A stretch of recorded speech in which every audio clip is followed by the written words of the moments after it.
hours 21 hours dol be je aka dasa wala bare hannin ayata non ka keta montro wati woroleti montro wati lulom konko tije joti ye o manke kuti me yama ka be sone yala bara manna dan konko fanan min do dam mala nidia fango fen me yalon ko din nidia me yalon ko dino man songa dibe sonding a sacrifice kale no be bulaje na alla batum woto nga dual menke be ala danila on your behalf pour alay wal jabi ni ku kendo long banko din kendo jama fana di vota pour ka dua Gambia banko e ka jeko banko be ni mesop ni men kono pour ala sa bonni nya kayro kono pour ala se na banko ke banko di banko me yan ka be tamala silo la ala lafta silo men ka dua banko e pour banko e bula marali bulo me yalon ko dino e wala kanu na hadamadiya nyanto e wala kanu na Gambia la adol katama adol mel la men yalon ko niti fatala no fu dunya e faw na adol e wala kanu yo mbe fana danila na duwa na party we mengata United Democratic Party de pour ning 2021 kate faw ni bankana UDP se gagner la nyala me yalon ko diamo se bam freng batara se bam banko kan ke kulon baliya sa bam banko kan be ala danda ning ay UDP fana gagnendi ay ke Gambia e kayroti ba wala kumayata hanning Nelson Mandela NCP lom ni wala samana banko wo banko to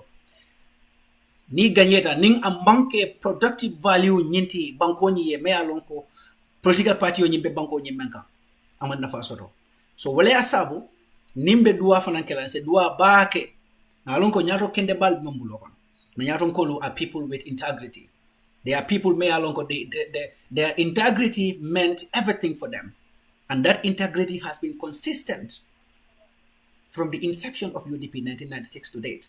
There is no allegation of scandal ye UDP langing nyato ko may ke blada menkono from 1996. But now come to think of it again, kabin 1996 ni BDMA. How many political parties lord? How many political parties leadership?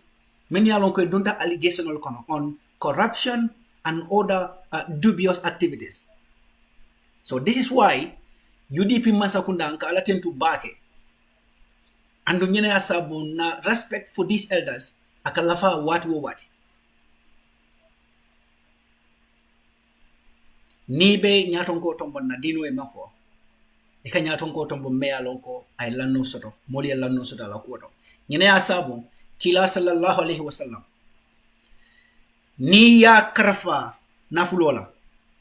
Eko ningi ya talale diala. Ika ya nyintala mutanye. At no time ibita alaka mpurieti la kodo nyinte man. Ye transuflo tarabulo kono puru abe mendile la. Ngalongo transuflo wumutalalete.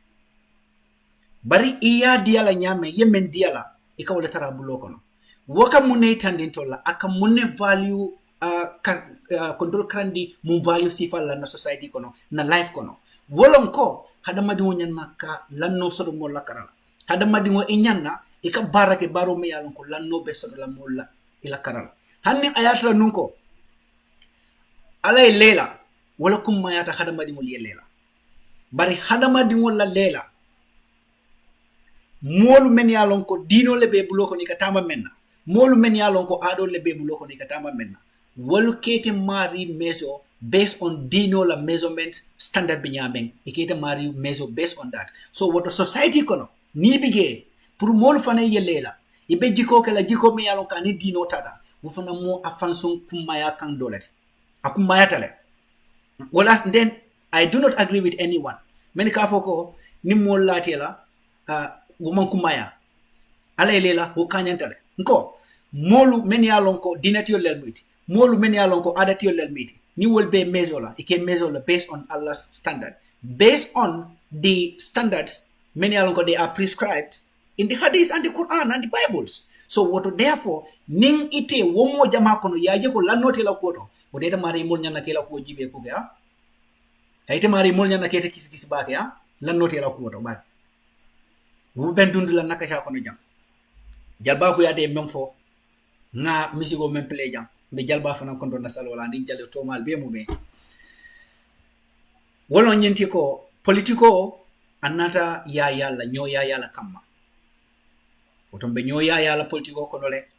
mbe jela la nyo fe politiko kono le bari nimbe nyo ya yalla politiko kono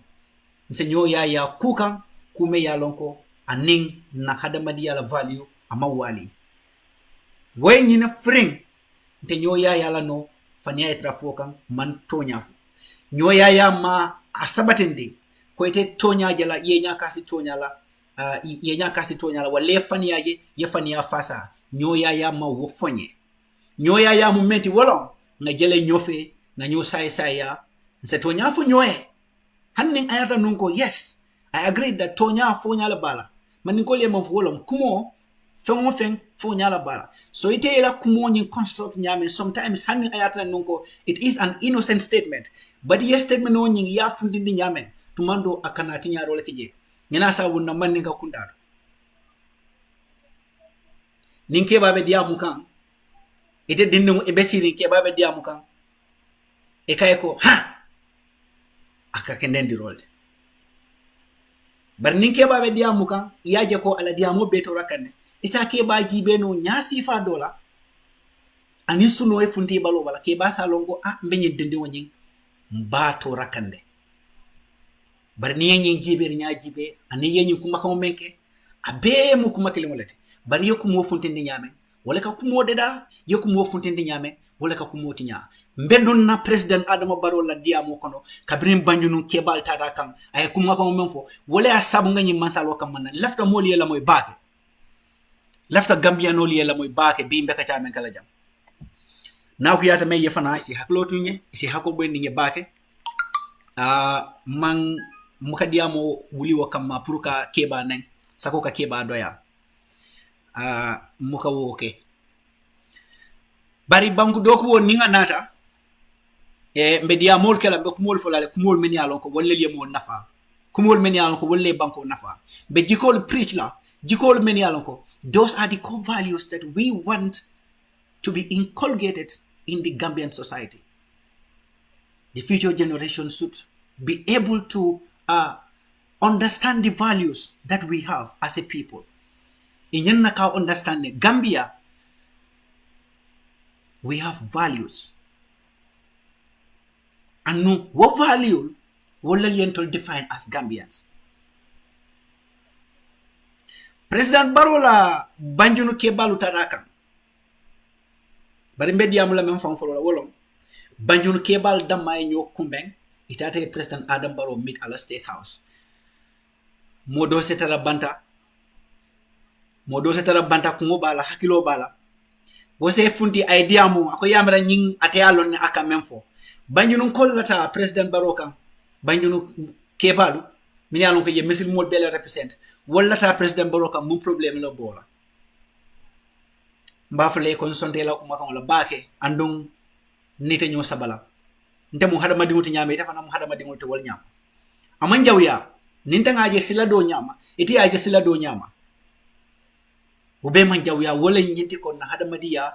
mankli ya nyamen na mirol te kliya la wal nyama bar men kubayata kan na mirol fay nyo kan nga tenten nga kende mani fufule bondi nyokono nga kende mata nga move as a people, as a nation, and we develop our country. Banjunu kolu damay nyo kambeng Banjunu Kebalu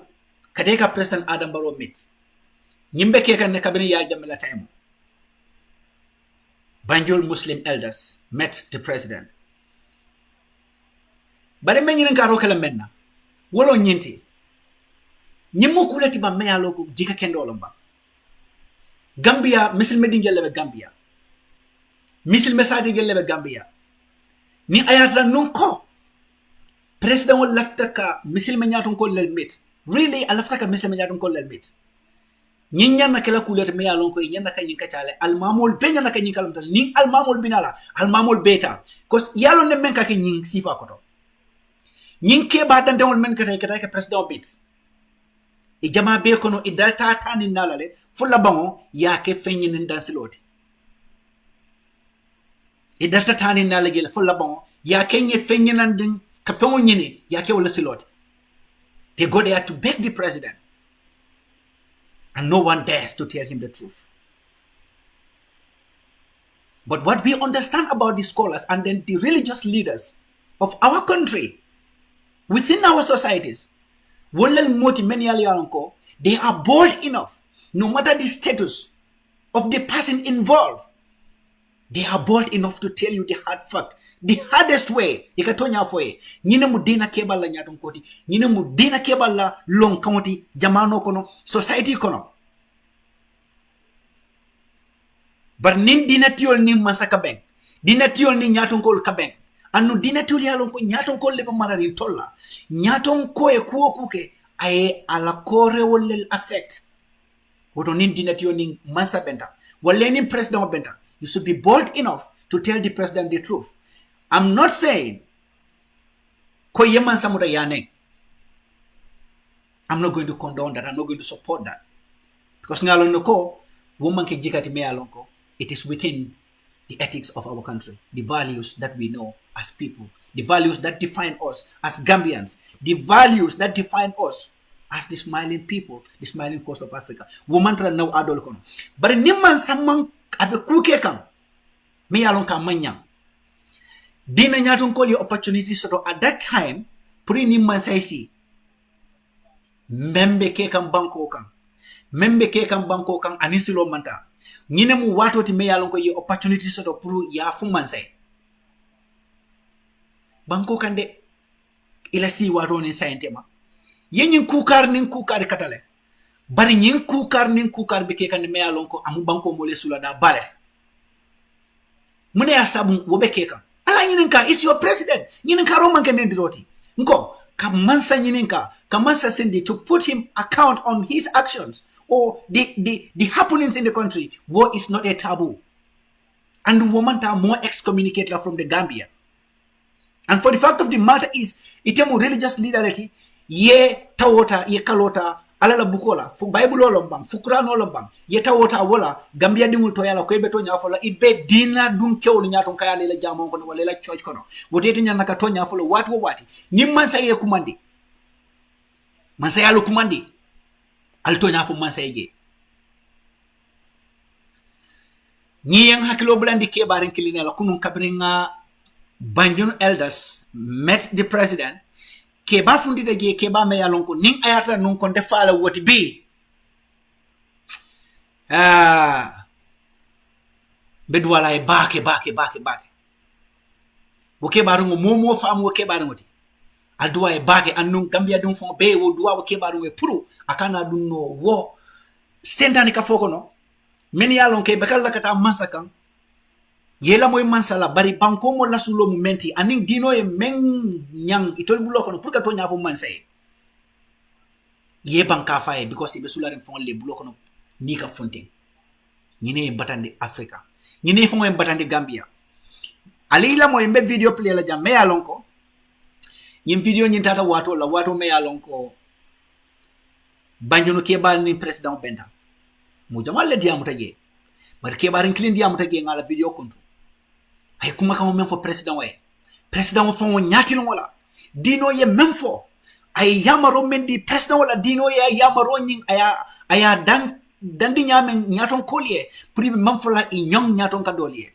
ay alala kumo bara ay kuwo men yalon ko anyana ka wala ke ay advice di president wala ay hakil blando ke president wala kula men yalon ko wolle be keren Gambia ko nyaton ka kendo nyanna kama nyamen almame kendo nyanna kama nyamen mbewo video play la jam alingal la moy wo video la ñi kebaru ngoy kumo mom for president way ni wo bata je then we will continue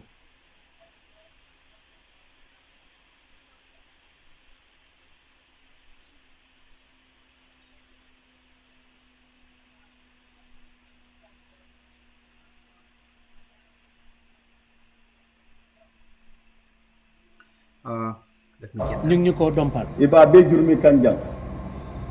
yaakaar naa ne xëy na sax loolu yokk na ci liy cause accident yu bari ngamira fan wodol fan kafuta min ka accident wol sabu baake waaye li ci gën a graaw mooy bari min ko koliyata baake fan wala mo taaye yooyu wo sin kotolu environmental expert yaa ngi fi ako lonnalu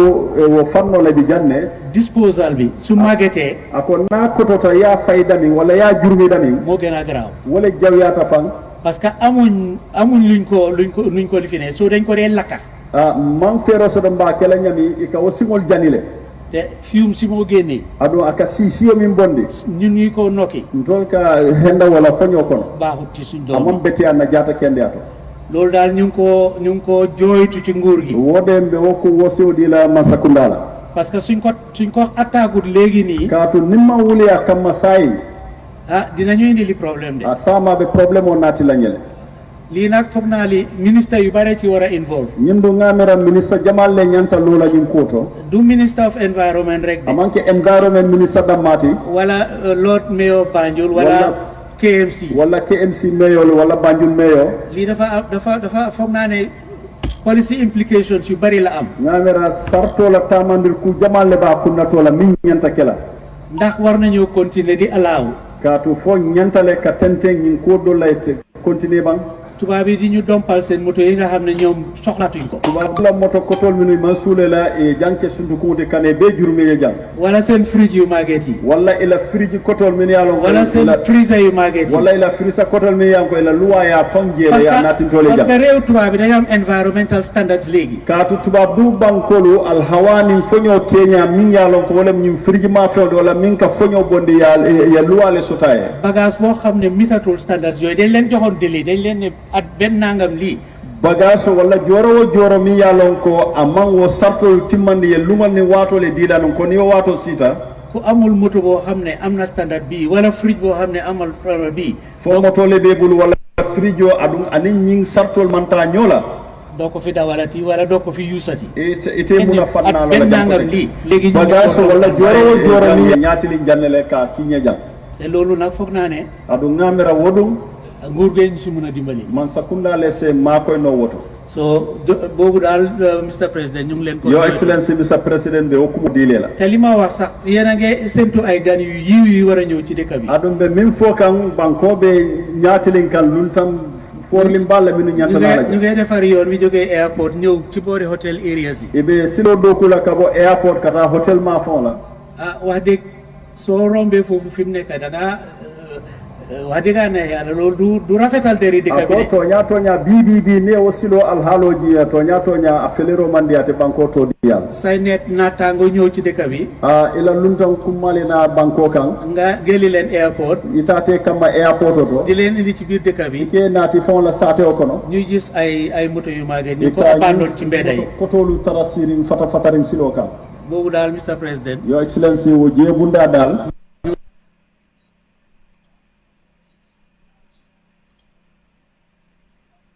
foog ñu nangu ne foog nga song na ko gis nañ improvement yu bari ci mbiri courant bi courant la karola de nga yirwa jamaaje courant katama ñami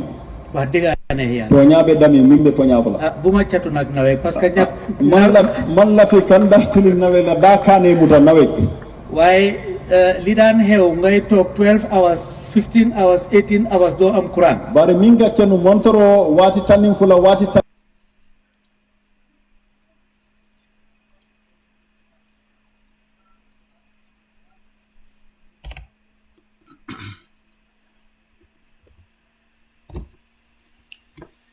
yo mbaɗigolu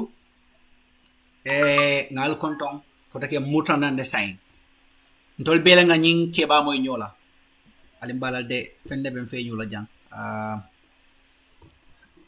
malum fo programme ɓe laɓannanole because même ɓe ke kanga mantan fe bo kan it's like I'm trying to fix something here malum fa ɓen fe wolanole because na kamtani na system o kandi kolantale so device o mantra charge kan so malo fo aben safla no lo ban so bari ngam men fo wolo nyenti tol bela nga nyinke ba ngom moy nyola alma ala ya hakilo me da block no tonya alota men kan alma ala ya me da block no bake nsulota nyinke ba sifa la bare man sula nyinke ba sifa fana da mala gambia nsulata nyin fundinke sifa fana na gambia la mansula fundinke sifa fana da mala gambia nsulata gambia dingu bela gi jiga sifa wala mun jigate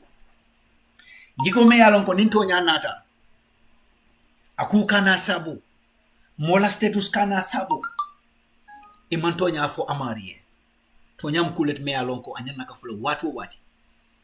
fo nya nya nakatala nak par tonya nya ka fule watu bela adiata nye akuyata nye abe fola meye akuyata e adiata e tonya nya ka fule watu bela nyene asabu ngo banku doku wonka nyoda ngere yamra bi nyinke ba nyimel lota masa nyatirumula ay nyin tonya jaw fo masay ninkon na dina nyatonkolo na Christian community na Muslim community nyatonkol be ni chance do pour ka dia mu masay e ka tonya la fo masay kul membe ke kam banko ka menu manyang ka tonya fay kul men kita menu nyanta ka jayya kam yamra bi mbetara nyi situation sifa kono Gambia ndetara nyi situation sifa kono Gambia ndetara nyi situation sifa kono Gambia ninkono nyatonkol be ibe ala mutanu bake man lafi kabula mu kasida andong kumo koleata mafo nyinkam mako na nyatonkol man ala muta bari na ala muto nyen naka lafale kuma kan ngombe man fundin la na masalo kan ke yamari wonyan nakela kuti me yalo kan nyen naka lafale watu wati manyan nake jayida ma because ngalon ko kulbe ke gamba ko menu manyang ba mulla bal wobe nyaadi la Gambia ninke baru nga ya fole mulla bal wobe nyaadi la Gambia ni de tata bite ni masa benta ite ma fu man say ko ndo lambal wobe tenne mune asabu woketa makoy boto ba ite man fiya Gambia di woli wayi ite man fiya Gambia di woli ni de tata masa Gambi ni de tata masa Gambi ima fu man say ko Gambia di wol tanko ten tolkan mulbe nyo fakan na watu wati mulbe fakan na watu wati silol kan mulbe fakan na watu wati la ko dal kono mulbe fakan na watu wati loptanol to bot sege imang fe Gambia di mul fe ni mu député lati men yete ki député bungoto you are not fair to those people you are not fair to those people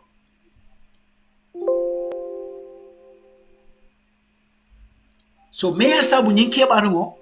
ala kuo a jarta nye bake purunga ko nyi diamu janka kamana ase program to nyanyi men fota ko nyin kono Gambia ding ni muto nya balunde lalati nyin pabi ala kuo nyen na ke mari kontane bake because to nyanyi men fota ge ala to nyanyi ay sembo men soto imagine if Gambia could have 5 influential religious leaders who will be bold enough like this old man to be pressurizing and telling the truth to the president in a more respectful manner as demanded by the religious. Yamira Gambia na psychophancy do beye. Yamira nga komata do soto. Yamira be komata do kono sainteng. Yamira betar la wodol kono le. Mafoko abebe falina. Bari kudol be falina gele. Pasaying alanga president baro fong la diamo la moy. Ay diamo mendi Gambia dingul la sunkar salungo. The speech of the president, eat message. Ngamela num masabina lale, ay banko molo kondon, ay kaira sabatin doni, ay bambandi banko kan. Bari mawoje. Ngamenje president jikoto. Wala president me alonka desperate tale, he is very desperate in his words. Adama desperate batale pour ka jeko ate gagné no president yalla but inshallah ning abota alabala adama la masaya bantale yalo ning alabe kukela akataman zero ke ku la men tambitanu nyina sabu lonnal ka fo jeko ku gutata kerim balu kono lonnal ka fo nyamen ku gutata kerim balu kono e ka fwani dalile kamma yeku wokuje bi asifa ketal nun kunu menu keta kunu wollel be domando ban funtilana dunia musa ikulo nyennati kabri ya jame la jiko be banna kabri ya jame tabe tinyala ay kalanta ya ballel ke ay kullel ke min yalon ko mom ke miran ko nyaton ko se miran on sifa la kasi kalo mamandi kamandin kol mutake neng kamandin kolu neng kamandin kol la ado neng sikilo ko wala ado neng ay kristianol neng ay Cristiano tora ay muslima nyaton kol tora ay muslima kebal tora ay Gambia fon ni kol tora ay Gambia dindingul tora ay musol tora kamen nyapin kan ke lanyo ya bi kabri ya jamela wato banda wato mena ya jamme tati nyata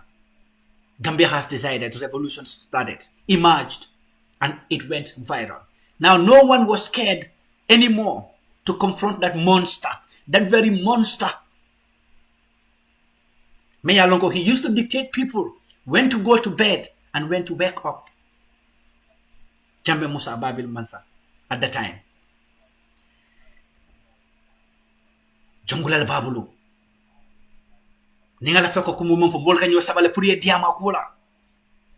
Because everybody wants to be in his good books. But kabring ala wato banta wato menna. Mella banda kala kumonyi janjandi. Was someone Meya Longo, he is one of the most useless Gambian citizens that you will ever come across. Sidinjai, Wolketala spoke passinodi. NPP party o alaji be munebe keringe. Sidinjai le mula spoke passinodi. At least deputy spokesperson, but Sidinga is the spokesperson. Now, come to think of it, Aliya Mira, ala ben tol, abe mune tendikan tolla. Yalon tolu ninku manke from Wolia Foko, and you never caring be Muka from Kol Sudeno. But in Unibemu Taman Serol, the Taman Serol Menialonko, Baro, Barakate Adamalakoto, Barakate Tarala NPP Lakoto. And the Ning about 2021 na December 4th. What MPP party is going to be a dead party by the grace of God. And nung make atol Gambia dingul make alale bakela ntol Gambia dingul la katoka. Nakatoke alay nakatonying aya Kenya in reality. Walo nyinti nimma lafi Gambia fania ayke adoti Gambia banko kan. Anu fania mu fenja upalati. Fania yage adunta banko banko to kairo muka sabati. Nimma lafi fania ayke na banko kan sabati kuwati. Faniya ken na banko kan adoti alanga Adamu Barrow mope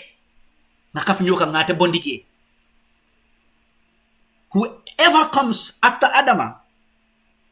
no fana jibede. We have to support our politicians, but we support them based on principles. We support them based on the interests of the country, and not just because ndebe sutiyari mansala bi lokung akan so wili nano lale buba sabula lente be banko jamfalale nte fansun kunnaye wo manke banku do kote nyine be siaring Adama Bala memi bije alinye jibe e muka tonya fo Adama e bana nyin keba me alon ka be sirin jamu kono aka fundi nan anata ay tonya fo Adama e ning ayatra nun ko nyin dina nyaton ko ka president mit nyin salol men nanante yamira ni ka song dina nyaton ko be ka fundi nan ini masaka ben jara almamul kiyang almamul batibo almamul bolonkon almamul ning wolfanam bela tundo kay ka almami clinton mon na menkata ikaka funyelma yamira nun tonya fo nyin atesi alabang. After all, what is the percentage or the population of Banjul elders among the elders in the Gambia? So why is Banjul so special? Purka president Nyimbit, just Banjul alone, and the Muslim will be represent now the Muslim elders. Calculator member ya jame bulokono men ka ponchai. What the same people will ka calculator nyi punch Adama ka direct nante. This has been a culture me alongo, it is a discriminatory culture in the country. Bari abeta ranata mem wolong imukala fito nyale fo mansay nyina sabi ka keba dantan tombong min yalonko wol ya jeko wol akita nyaawo nyarande nyama wala ado mu nyinti ko inanate bola masakan inanate to nya fo la mansay wo nyama danko itolka do man disore be menkale laji foko wo manke nyaton ko nak adaji kote anno am manke dina nyaton ko daji kote.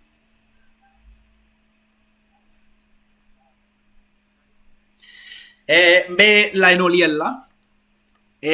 nimmembe kol kala ise kol kenole batunga nga katanga na telephone number sa fejam ning membo kol kala ise kol kena wola ibajala ko nsatol fana connect WhatsApp ningal connect WhatsApp albe alla sefo nga nyo kontong salola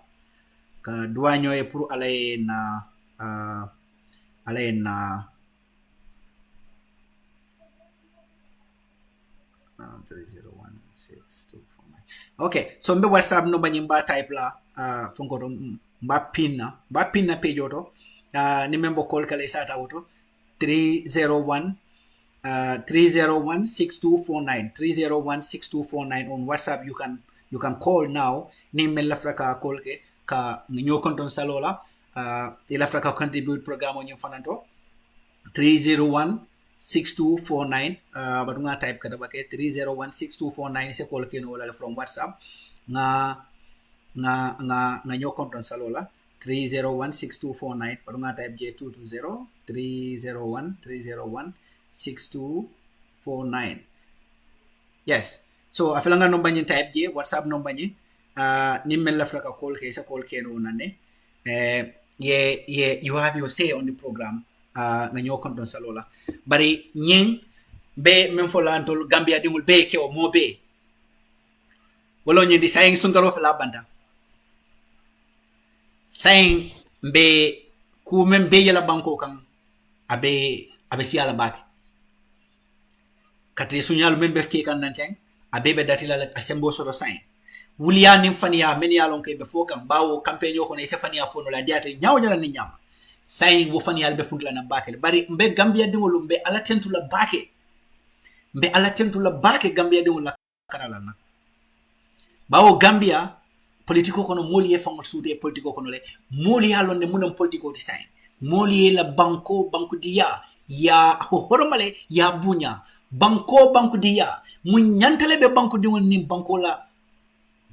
maral la tema banko dimul ya suude la ngene ya sabu ko do bondita million jelle bondita adama ma mosotlo han saying pour abe proud la men ani membe assurance dilal ko he is definitely going to win 2021 and this is a great development for our country.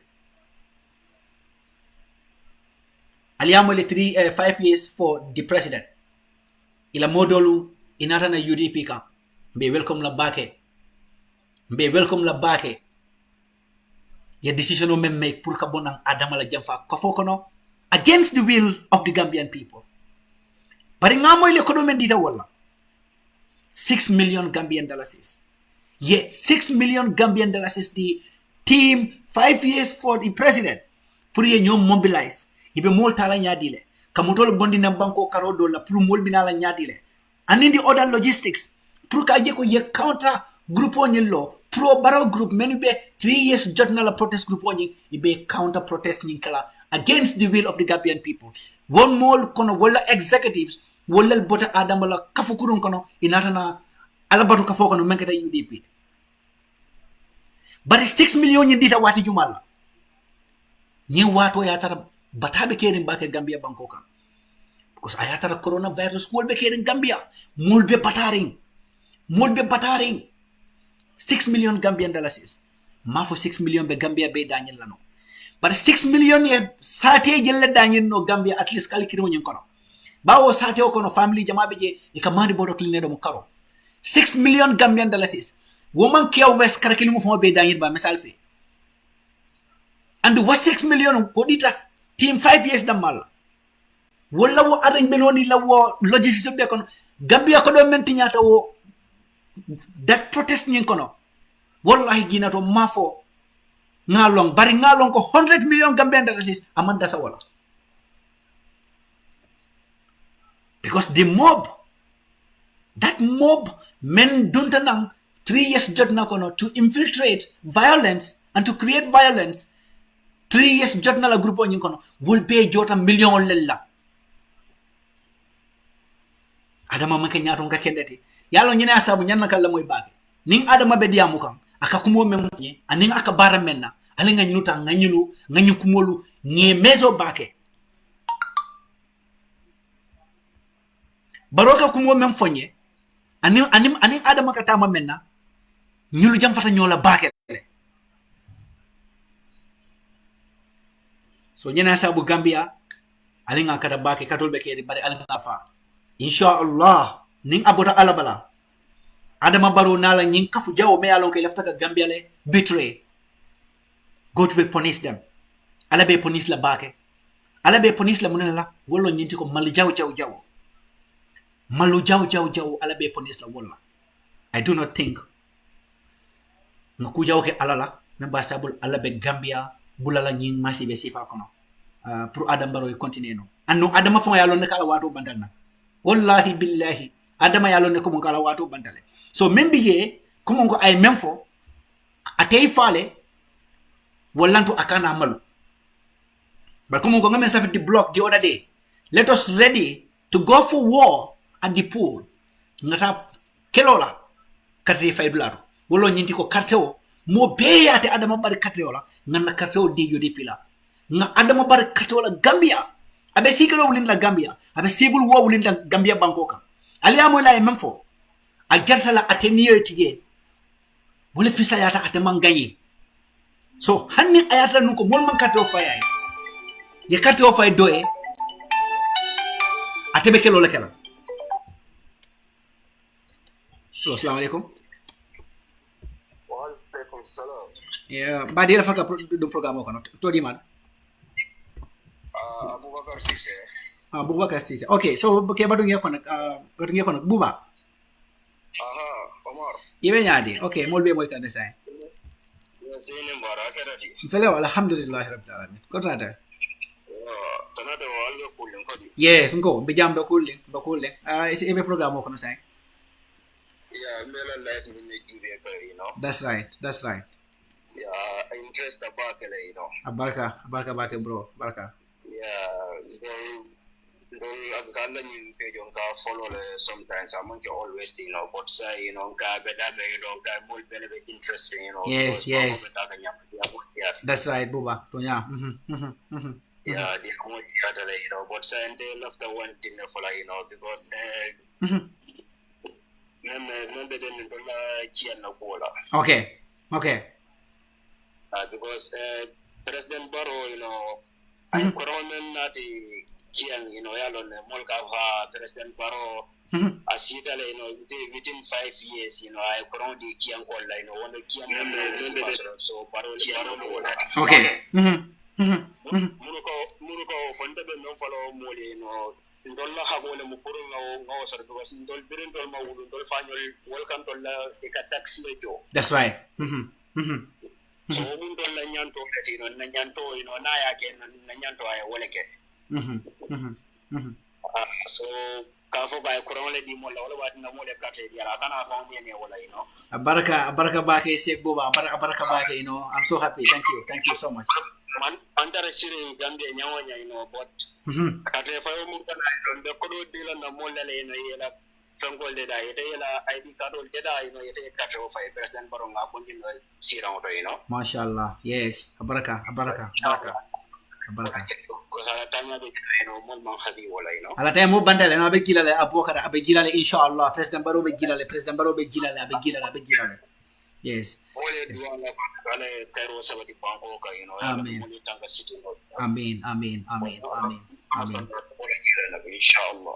amin thank you Sheikh Abubakar abaraka bake abaraka thank you so much mbadi ngolum be la nga wo moy nyola wo mu mfango lomolo woti woka men fo wolo nyenti ko president Adama Barrow ay nyinkuro men samba kiam bari nyinka akan kan fa bake ka fuko ay kuro men samba kiam Kia West sate o men bendola Kia West atara fo sate talulu anifen sate tan saba ninfen sate tan saba anifen na Kia West kono par Kia West be kew sate fula ye kurang di sate fula da mala pet sate fula ali balola dika jawoje lan kamen fala kuoto pour ka sate wol damma fon kuyandi hanye samba kenaba da boroje ya samba sate dol fon to je kenaba jali kanton kunda manduwari ani nyesade dolbe nyulbe musade let men yalon ko ni wuro kuma nyin sade do kono nyi wularan jandi ba flo ko di next 30 minutes nyin sade do mul ka du kanne ka ko nyin ka kumpa bo ka kisi mune be kerenge par sayin ay kurama samba kene ba ay samba sade do pour ka kene ban kolu ka jeko woliye fon feel big above the other villages pare wala sabu la lumol bodula ala muka sentano dundi wol sondomol kono kiandimul bele nyusude ko jiko men benda masala jika kurum ba ndolto ku yala andon tol be laftam bele ma kurama soto but come to think of it kurama yalon ko niya soto bi janni ba soto la next 4 days kurama yalon ko niya soto bi janni ba soto la sininding ako ay kurama sa manange pro ibe mensato la no pour ka campaign ka kumofo ibe mensato la no during the campaign period wala mu nyin 2021 campaign nyi mankana wala asabu ye kuran sika ya di sade fula la Kia West out of 30 or 40 villages in Kia West ya di sade fula la pour ibe propaganda me use la kaitan diko asate dol be basato la pantol manke bataroti de kiam non tol manke bataroti kuwa kube kering nga besude andong nga alatentu bake na alfa Allah karala kiam nga alatentu bake na alfa Allah karala yes nga alatentu bake la so bari modo fana fala kan ko ngo honanta assalamu alaikum baraba ini bar alhamdulillah felo ibe nyaade alhamdulillah ko bijande kay bijande no ngay be programme ko mo liyo moy kan program diari na ho abaraka Eid Mubarak Eid Mubarak ko kumbe stereos follow kan nga pusal je iba fiala no yes go UDP sungurol sai kuliata yes yes sai kuliata le no ka be bolu amen amma bela jar binyo do mo fana amen next year by this time then ka for ala Hussein State House amen Allah ya wala sakela na ba kala le amen comme kami fote comme tolu nte boka nyimpa ñun elda sol fond blem de la Supreme Islamic Council do bi yenta ke tolel jala ya on sanne because nyimpa ñun elders you know chonoka ba fankul kono le on Supreme Islamic Council la alpha kafu kono le on sanne so nin ko min bo nyawa ito nyina sila le nyo kuma na at least sate o sate no Gambia kono ila almamo le findi ita ye mansa je president ye ndabuka nyi leader so kuma na le mansa ye president ye puri na ka ja min bata makam banko kam tilimbali al min bata makam banko ba but adama always atama o mankeno so ni to nin to le president bende ibukatara fem mira kande 3/4 of them in a jifada katara wala yep you understand because nte look nyimon de nyi namake nyimmano mina fengo ple nyimbata min be bakeri banko kan jumala address yi jumala address yi banko ba ko leare ani kunu dini wala dara salibola dolmi dingol yi stinna wol be sakuli kan waza gurpol ko dini wol findire dara kata nyo fa bandino look kekendo min bakero banko kam bata na 2021 December on the 4th inshallah nan ton funding kelo mo moro ndimbe to ko mi ke ngai dina mo la ko kian kine ba o kian jali sate ba men boko jali nothing more than 1 kilometers ka 4 polo lo wole from ka duni la sate ko ana mo ngel ani attention for cable for ke jaw na sate so ye ni service pole nani da madi galla tro ya ona sana nani fongo da makanya dal kan no kunda fongo sawa fongo kan dal kan no kunda fongo sawa kan dal ha exactly but you need be isolated pour que the mal pour na different sort of mi folam ni satel be ni ko param drom ni ko he jana ni sate kar ntolel kata nyoya ni ba mandia ti am dimbe te matro ntolel ka nyoki nyoya ngata nga fo nyenna tanale bi fo ngaitan understand ulel ko keno so nin politiku nin adama kata ko kila ase politique pour control separate in what possible law banko kam what possible after that min for ka for political party alpha dol so da min ka for ko ha mo kurungol masakula kurungol ala usene mi folam tonya ako mo kurungol benna banko tiala al nye bondi na banko kono ngana banko ta nyi mo kurungol bul nyi mo kurungol benna banko tiala look olam tonya every day what I mean you to come to Senegal last week every day they ka fini la newspaper ba every day ka fini la Facebook page show ba badafa yalong babol kamon fo the fallacy of an evil is the fallacy of his action baro mokuru be nyame ni mokuru jiko fa don aka kam fa baake exactly akade ko ke ba ko men ko mu kana fino bul ndara tuwa bul man ko do su je nara je ngana fa be su je yow baro man siyasa wala ya dipot la mo taxan ya yalong badafa ndeka kuntane baake ni ngal diam ko moy nga kuntane baake because kugilin ka wololong ntolla banko kan tolla tundo kan morning political campaign batara yasina woto me alon ko be banko de musandano anun kugilin ka wolong wesana yata mabake badafa wolon nyindi ko kiyan kebal sayen wolka lole ka tenkunde tek denni wol yemme fo kebal ka bule no kande ngamera hani nyi lokun kono mbol ka kan groupol kono le andum ibodo be kala male so kugilin na mudro UDP ndol ba wol fankala men la man yandi la menna wolon nyindi ko kiyan banko kan mafo kiang bede but kia west banko kang ninkati o kontita 98% of that vote a baby dala UDP le exactly 98% and in fact that 98% maybe 1.something% bitala mama Kandela instead of Barrow I can say this so this is something me alonko you people should take notes ya understand 2011 yeah, from winter kia wesin no because of the funding ke da doko coming ke on some zaki ba no ke ba na funding ke lok mo yeah that yeah I was a police agent in Kian Kineba kada da je su do mi da kadun ka diam ke bale ikami dan hey natul kalbina natul kalta ko mo sa del mi do no alka wul wato mi alka fta je wato do fona la so nanyi silo da funding ke men bot na ko bo yo le budun di ngol kono sa mo amanje nga do ne bot ngol do la do ko jele truly speaking Mr. Danso 2011 we had them that register all the way from Combo kata register Kiang Keneba wala nyinti ko puru no silo nyi ya itani mo lo komen ko alnga wakil nga karde fa bara ko nga karde fa alnga so ya on sa but that la ngi da ngamira konte yeninte ka wulu dum fanyul kan wol kele namu jola ni sol bi la namu ka ju so mo na pati na to la silo namu bu ka do ya ke namu bu ka do ya ila tak ni mo make fendinde mi alon ka do ani taron solam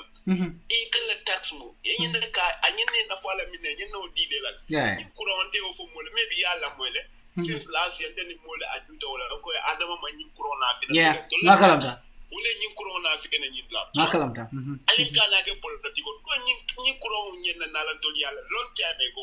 gambie banko ni notin more than 2 million ni nga fo mo le nyi banko kan dol min yalla ko manga ber ni ko 2 million and then kurongo bukantol kurongo blaro kurongo tije blaro de jio fon tije e ka dawle ko 2 million population a mantambal so ni bi dol kana lo kan so li banga fon na man so baddo ko la adama ba mol fendi kan nyukay mulla na fulo mu da ba kasara ka dala dimbaya e ka nyojo e ka adama balunde wil keme wil tal kilo e ka balundi won dol la sa de muso nal katan ay marché do pour que dalas ke mo fonso de ibe la nduga kala men na ka problem definitely on nali kana wulel wul mi so manda du ne kay tan dila ko men ko atul ni na wulla ni la la and wa tare ila tiketo ko do already ani na wulla ni la abeni wuro ka with no respect I know so adula dol wo banko mba bon 2021 December on the 4th, inshallah. Okay, ba jibe ka birin o mo kedol da sisi. Ina da no kan ka da na salikira. Alfa mol bunya. Badafa anko ya jele ikafanya dile. Ya yenya ton ko daji ko jele. ni lefta ka nyaton koje me alon ko daji ko bala daji ko me alon ko aning atebe banko be marakan ko banko mo la daji ka kendo ni alafta ka wala manifest ka fundindi e banta ka ke dokuwati ike fongo jile andi ka banko mo horomale wallahi bodi ka baro la horomanta yalo menna mbe diamula la ni recent diamola bawo baro la diamo ka horomanta yalo fuje baro be diamula banko e aman kairo preach banko kan fo ako akasanya dingol lal neng aka Congo South dingol lel jalay aka wollel neng Sénégalais lié men yalon ko sunya roke ye mofa yala ani jenna ka mul address wala ay kombo ay gambia bene na multa ay kombo sanya kol ne famon ko do si ka wili ke men nani ani $480,000 ngame ka wol di wala no ka Sénégalais ko bese ila jelol ni la kulwol min kedita Allah akbar woni sa sanno woni 1 million nek yala mol sa ko mata fen sama sango ko don fo mi anatre million sama sango ko don yala san o Mr. Cisse sa fen so don ni siata what yala no ye 5,000 December sang kon salu sang kon don Ibrahim Silla yeah so ik pabi amur ninka fala natre 1 million ne fon sama sango also new kuma kano fodi after at age of 2-3 months kids I want to akoma you know Gambia tulo be nyen de Sénégalais lié Gambia di mo fa Sénégalais lié mo fa sanyam baroye dalasi wili kemenani samba ka di Sénégalais la ako wili kemenani wili tan say I wala di Allahu akbar bari Gambia di mo ko yemen so muro la yafa ay funding ay wol neng ay wasate wo neng yena muru ye dalasi wili lulla ka samba wala mol kay ko sanga konton dam Gambian ko lu ngamiran kunintele ani kana bulan nyulo kan ka fo Usain Dabo fenka jen ali nga Gambia je ali nga Gambia je mbe may fati kuman la honorable may fati ni la bol mama kande ni la bol anna join majority kan al join majority kan ale banko jibe nga nyim banko ko ni mo jawol bol bella sama betinya kan ni masa kunda ka betel yeah sama betinya no doubt kunda atende nda Gambia je la ko dege andum nani ma ari ajele la famille ke la bama masla ni nyinke da Mr. Dalso ke kendo atol min dolmin botu wa ruja kadiam dala Gambia ni masa kundate yeah I know this guy ikal nyesundu tura min fo wente disappoint nyame fo nyama ko wobo ngani usutla baba masla na di after fo ko mo 2016 ko lunga min niyo kumboke usuma ndande o audio la may ngakol kay ke mga sana wita fana biyete niyo ko di bakale understand niya kulu tamure ka bi ti da nyonya nyamara ka telefono sikala na miskulo je da ka be kola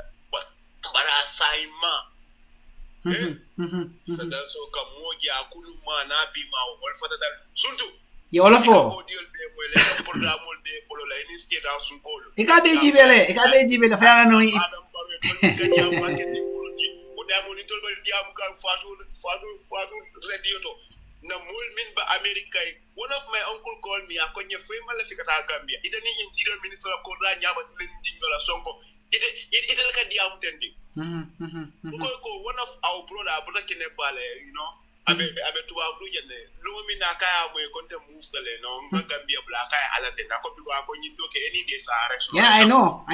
barfa I know any day sa arrest no because ndo dari ko temo kon ngaji la ko banko nyimi da kan nyamen amon cool I know ngeni Usman Sonko wala case will be mo Usman Sonko wala you know I know ya mo siana these people you know banyi masakunda wudale kala tani sima ta inshallah jenin December you know no abadi ala inshallah abadi ala na ka bi wala you know kay te nina mulla hey alin tolle mbam falni barole awato man siya dasta do mondi mama ma do bije ka be MPP la ba kuma la kay ni barole mbam fo ni tram ba kuma la to bala bitan na platform kay fala nga jam da nga fay ke ko be MPP da andi ka men fo MPP na sato no ibe bu mama nyolle aha ngakalamda dul bodan na bawa kunda dul bodan na fili kunda dul bodan na kunda bebe kuma de to ba ba fole alma mari ngol ka diam so mankale din jawoti mankale din kurundi ni mansa kunda atal na fala alin mo buni na mayen kono kafu man so man sanar wala be bulu o mo kilin won min biye kafu man sa men natal nga bulano wala be bulu ni se ko do diam da bodo na sade alhamdulillah ko nyenti man dam fam fol mo ka diam mo za buru ko je alhamdulillah ako nyamba ke ba nyina no ka ko nyebi ko aka mem fo mole ngole ji ako ala so nyim banko la sama la wala na mbulaka nganoka ko nyalu na nyim banko so tala sama beti ala bakel idi ala nembe alfa men na sato nyiko ngakalamda badafa ikala so wol bile jene ak atiya ngakalamda nyambuka fo mo za buru ko lo alhamdulillah badafa nyimbe do ko min ngajele badafa mbekuma kilim fo le jang badafa biso mandala mu nyente nin dindingo be diam ka dindingo me yalongo nyinante abe sanji ko non tole nyinam akonyoko mbedwale baki pour ibe hajo ndo ala soni akonyoko mbedwala fana pour ala UDP ganyendi nyina ngay goje fo ida fana ka UDP la support akonyoko koni ala yake no tammi non konde bakato so lano akonyoko ndebe nakatewol be sigala ngebe jurma UDP la boxo kono ndeysaan badafa fo nyaagi yobota dindi wol sanji kono ndo wallahi billahi abe sanji kono ndo no dindi wol ya afile Mr. Danso ko kekendo dindi wol be ya ala be bako nyika ni be audio do la moy ka ni so manda iko ni fata marsedo salul ka kenyame ni dan ni fata marsedo fon kala ne ko yale be bako Allahu akbar fon kala ne ko yale be bako nyika fon tol ka ta mi tol fon tol lafta ngatu tem senegalil wol lafta le fengo be ni man sakunda ay yatuje bari tol bella fere menna bole soto kan bari to soto no lay ya anda ni ko ya warta bat adama man di amulo ñu ko la se senegalil trop mi ya longo bes di banna funi kan na molla mutol mta ke jani isa muto sis isa makidyo bari kan na muto muta ka jani fo kan na mol mta ke bum kidola adama nam na ko address ani bi yeah it's very sad it's very sad fala nga program o beta be mol hakata problem dige badafa yakata baki ko wala lakan kay be defana tempo baki be jayila thank you so much bro thank you so much thank you abaraka baki badafa ali amoyle molbe pareri ne Gambia molbe la banko tala le inshallah molbe be pareri ne pour que la banko ta so hansa ing be call fula sabanyon sotla le ninga call fula sabanyon sotla se programme o nyiko nomba be pejo to la ngamiranga nomba pinne ninga mo bonde nga pinne I should go again ngamiranga nomba nyi okay nomba fele nomba be pinne pejo to le wala plus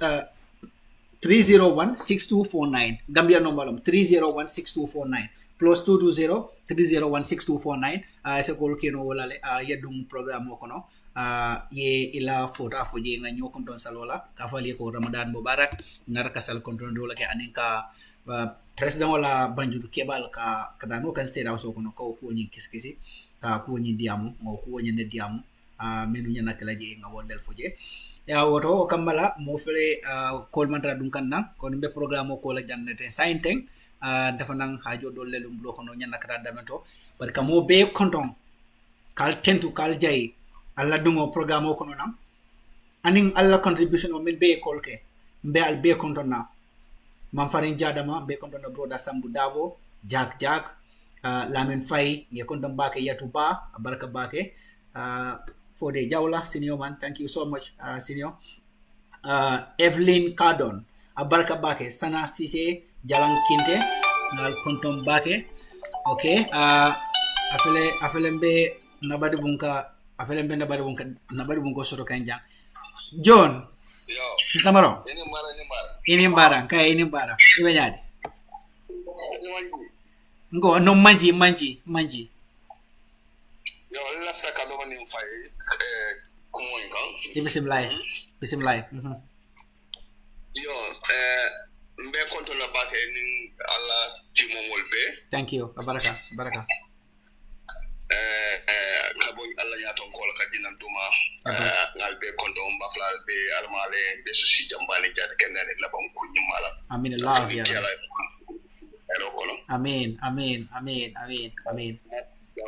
masa jawo men ben nyato déjà ma faute ka bondige amin allah ya rabbi yo Albert Diabo do ko men keep it up, we are so proud of you guys. Thank you bro. Thank you bro. Thank you. mbe duala fo alma gambe dimulu si tonya aje alka tonya men fo mole ala si jenda ya because modol bi jawolu han kamen fo mole wol hani algana be ni me to mo re jurmi je da be nanti abat ni da ni jahana bay nya ba algana jelo da lu jahana ko nande ya so ala ma ale so mo lo la banko je amin allah ya amin allah ya amin lo la ta même ko don be jamal da be mo le to ko solution be jamal ko le men be la moy kan ñing kase koyo be nga mo le president be même fo kan ka jata president bula an niolam so be même fo la banko di mo la muskafrinke atole katro sigalia sin ke bral ba shin lege ko kuma di malla fale ay mol ke hero soldi di akawol bule wala be to nyele be nenne be ko be fala al nya bala say akwa kala ke ay tan atulla say bank tolu alam barole mu kewdi ba ko gambe di wala mu kewdi e ka fela ni ko men kala so men bank ni kendola na diamo do hanina programme on ga fo je ni metta da ye ko itam gambe di mol ye prawre le gambe di yaw ile la silo ye prawra la al nga kafu ño la ñu man sob nga bon dige nawonte gambe ko mi dal ko gambe di mo kendol bebi na kala na banko kan manan kewlet yes yen solong ben to lamu taji liba ya ko be kenna yen fa na mule fili Allah ko men ya ko wala babala Allah akbar bawo mol jama ka be ko dala ko ka fati ala balen kala fele ngatu nyane di mo fo no wala mo tonya di Jones kela nyun ko mo nyin kay Gambia be ba sede ala because nga health minister mo janne ko boro nim boro e ka boro men allocate pour Gambia di wala sasa mebe jarala aboro nyin akara kilo lu don lel ka be da and wolu don mo naketa ye Gambia din kayto wala soto yo so wala mo ko nyin dawati e kam fo wala mo ko mo tan nim flo din lefta Gambia di wolu tel na programme ya lefta say nga Gambia di wolu ngo fo ya long me kala ke fawe jawati e binam masa kunda ni silo di ala jang ala o billahi min shaytan rajim billahi ni silo de binakal na bango tumaran ke wolati be ibnala bango la kumal ko ya gele kay be sigal ke ni ma te so lela ya famla so tol ni na ko bango tul min binakal fa tumaran ke wolati na bango kan ni jamu da yemu da yesron because moment go kelela inyato go be kala forera so leti Allah akbar so mo da yemu fa e ko because tol ben fara mo do sale so fa ani so ma na ike no problem but we are Gambian born race so mo da sabani na tonya fasa because ni quand même plan ni forera so quand même be planning na banko kan wala mo ka forera so ka bla kumal dila because banko din kendo da ke silence ni that's their target so banko do salon ko ni mistake da alma kulwa billion na de mistake da alen kuma bani kuma full me ba boka promission me ba boka abe kenzen na tan bila na to kan alfa al strong al dingul sign na kapon tuabu ay kayati yaela because many ba ma ko kan bi ni man kan fa daw be ngalo dum ala ba ma ko kan wol man kan bi la impress yo wol be la tin men na wala mu ko toli e mo da ken dol sang ida Senegal mo skolal sange ida gine ko na ke kolal sange mo da kisa mo da ku bale ke il hajo mo sai walo si da ya lon ko mo men ya lon ko e be lar fili le bango itanyala sudo til people like al polu al sudo si no al be wur la pour kamul nya se style ndi yenda ka lo sai nak yenda sai ta ka ngo bandal sai ning ako niyo ndo fana ko niyo pate buje yeah definitely yeah brother Jones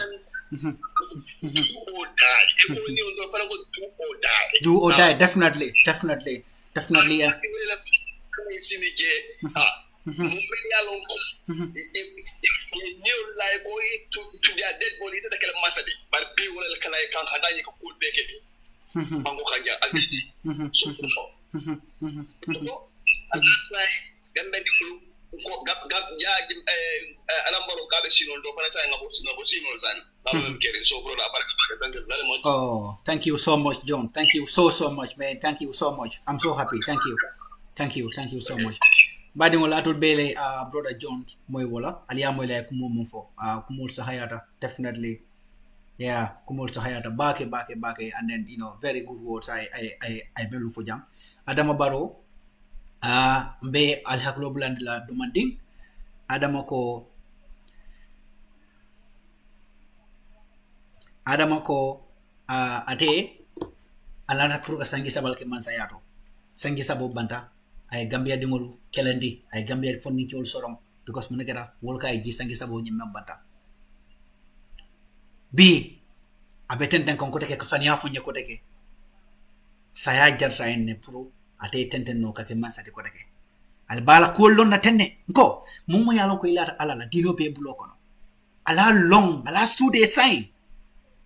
Adama manke tonya moti amanke ala nyasila moti ala nga wasude bansai ike besira sangi saballa sangi sabo banda Gambia dingol ya fo menye wol fundire ko ye kumo monfo ye kanwani amutaba yo ke bala kasoti ye fondinke wol tora ye la hajol tinya ye modol busa ye wol busa fo ye wol ningu ye nyingul bekati Omar Dabo hansa ya ma fo sodono fabe kala no hada mbadi muti ko teki bam fade kala hada mbadi muti mo malo ati adama le mol ki kam ye Gambia wala nafulo ti nyawo ko nyen kono ube botagi mol ko sanjilu lo bada say hani say ikoy betende na kata sanjilu do fana nyinde bari wo fana manka nyande ko sanjilu do nyim fana a jarte en hanni be kalo le mamad la Gambia banko kan dan koy tay tambi nko ali ngay tambala ko ngay tandala kon tollel mu kila jawaroti mbotan la nyaadile ali ngana kante on adama bali amansila alala amang Gambia horoma amang Gambia dingul horoma amang Gambia la nafulo horoma amang Gambia la luwa horoma amang Gambia alfa ya horoma alinga sude bansai so ala baraka bake be programo nyi mba danda janato fele be emotional kam andum mukala fe nga dum programo kono emotional na intraje diamo amandia nga wasude ko to dronka katale pour nga ji nga bo programo nyi kono bare mbe mo be kondo na bake Gambian survival. Thank you so much my brother Ibrahim Sane baraka bake Al-Hussein Sise Kaslas big up baraka Sehuba PRO Keba Sabari ala baraka bake for joining us Sehu Sane pa Jamaica ala baraka bake ngatul be kontong Ibrahim Fadera Aisatu Jete Sarani Jata baraka bake Sarani Jata, thank you so much. Muhammad Sane, Abaraka Lamin Dabo, thank you so much, bro. Mamadi Giana, Abaraka Bake Mamadi, thank you so much. Mamudu Sane, Abaraka Omar Sise, thank you so much, bro. Thank you, Eid Mubarak. Jalan Kinde, comrade, thank you so much, bro. Manjang Omar, Abaraka. Ibrahim Adiba, thank you, senior, thank you. Lamin Fai, Abaraka. Jimmy Botla Fulo, thank you so much, bro. Rankin Hayaman. Oh, I like that name, man. Rankin Hayaman. Bro, thank you so much. MB Bojang. Baraka Bake, brother MB Bojang. Baraka Bake Sana Sise. You too, thank you for joining us. Evelyn Cardin, thank you so much. So, mbadi ngulu, mbe nyul niyam so le jokang, sain demba wole jekang. Safaroto so wo kamala ning mamelto fankano mangala name leje text wala sabu ma mandino prokal fana special tank el sal hako bandi nyoyo la bake bari be kacha danda janka fal be ko Eid Mubarak to everybody in the Gambia, Eid Mubarak to every single Gambian, Eid Mubarak to every single Muslim. Membi ye alinga kata sain munyan naka fundi ka kuoni kan na energy ka be exhaust. Now we reach at that stage, we do not have to reserve any single energy in us. Alanga be utilize ngata up to December 4th, 2021. Nga kuo into Gambia demol bulu ala demarokang. Already Gambia, the signs are very clear and very promising that Barrow is not going to win, and he knows that he is not going to win. So membige, we just have to be strong. Ngajeko advice dandang mbo dilaja. Alin tolfananga niola woto. Ngaji ko wakana ken na Gambia banko ka and womu banko ni bela kulati me anko nyana ko kele ganyo a jata ni pura fa bari alintol fana be yamaro mendila ay jaranya pour ngafa niwe tuje wala muka fore naje ay na ID card soto ka fore naje ay carte o fay ka fore naje ya samba kata register alinga je ko tol ngafa daki niwe tu yelo ye bon dina fore na ye register ay carte o fay Gambia dina fore na ye register ay ID card soto dina fore na ye register kata na carte fay dulado alinga je tol niyo tia dina weke because nim makele bi abina akelobe dunambul wato la wato miyanko it is late. That is going to be when our children are going to be killed. Our children are going to be enslaved in our own country. Our kids are going to be enslaved in their own motherland. Our kids are not going to have any voice in the affairs of the country. Our kids are going to be they are going to be deprived from their national or their sovereignty. Our kids are going to be tantamount to abuse. Our kids are going to be subjected to deception and lies. So Ntolu, let us try and fight that. Number 4, I put a catastrophic stage. Because the way it is going to move, the trend is going to move to a catastrophic level. And that, we have to make an end to it now. Nyanna kabanya dile. Ntenga long atolia long. There is a person in the name of Adama Barrow who is trying to take Gambia and give it to the foreigners. By how? Allowing foreigners to take part in your election. Allowing foreigners who do not even know the Gambia. Allowing foreigners and registering foreigners who do not have any sympathy and respect for the Gambia. Giving them your national documents automatically makes them a citizen of that country. And this means these foreigners can go to any length to make sure what they want, they have it, without minding the peace, without minding the security, without minding the coexistence in the Gambia. And this in turn will lead to civil war. War upon war upon war. Alkalon wolako baro mang felong amang karang bari amang Gambia fana horoma amang Gambia dingul bunya amang Gambia la tanko aning Gambia la suturu ama bunya.